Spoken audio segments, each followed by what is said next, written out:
Each year, $1.2 million are distributed through the Yukon River Panel's Restoration and Enhancement Fund to support science and stewardship projects aimed at improving restoration, conservation, and enhancement of Canadian origin salmon stocks.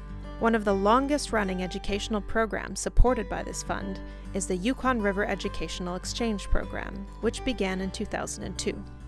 Yukon salmon are a shared resource, and rebuilding their populations requires cooperation across a huge geographic area that is home to a diverse range of communities and cultures with different resource needs and uses.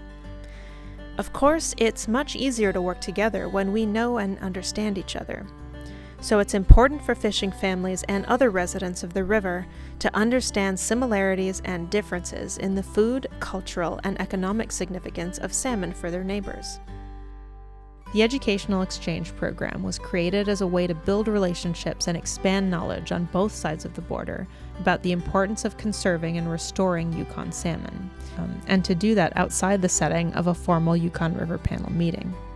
In each year of the program, 5 to 6 participants from a range of backgrounds are chosen to participate in a guided week-long exchange between Alaska and the Yukon Territory, with participants alternating travel between countries from year to year. During each exchange, participants visit local communities on the other side of the border to meet fishers and learn about the importance of the resource for people and their culture, to meet fish processors to learn about how fish contribute to the local economy, and to meet scientists and managers to learn how the salmon are monitored to inform management. These experiences have helped to build understanding and relationships that cross national boundaries, just like salmon do. And they continue to remind us that no matter where you live on the Yukon River, salmon is a way of life.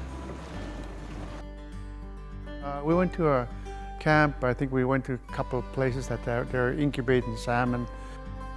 And just touring the dam over here and seeing the fish ladder, and with every place we went, like we went up to Teslin or we went to this lake or that lake, it's just amazing how far king salmon or any kind of salmon have to come just to get to Canada. And then you hear people's stories about some of them never seen a salmon for quite a while in these lakes or rivers, and because we're down at the mouth, we get first shot at the salmon, and we see the excitement that we have down there, to feel like they get up here and these same people that don't have this experience for such a long time, and hearing that salmon are such a large part of their life at one time.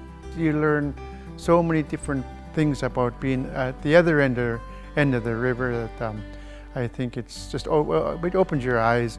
One of the best ways that we can really make a difference is to be talking to each other and to talking to fishers along the river in Alaska and Canada. I think we have a lot more in common than we realize, and I think having these kind of exchanges and just generally trying to get as much conversation and understand each other's perspectives on both sides of the border, because these fish don't know Canada from the U.S. and vice versa. So I think this communication is the way to go, and I think that's the way we're ultimately going to try to figure out how we can all meet our needs on both sides of the border.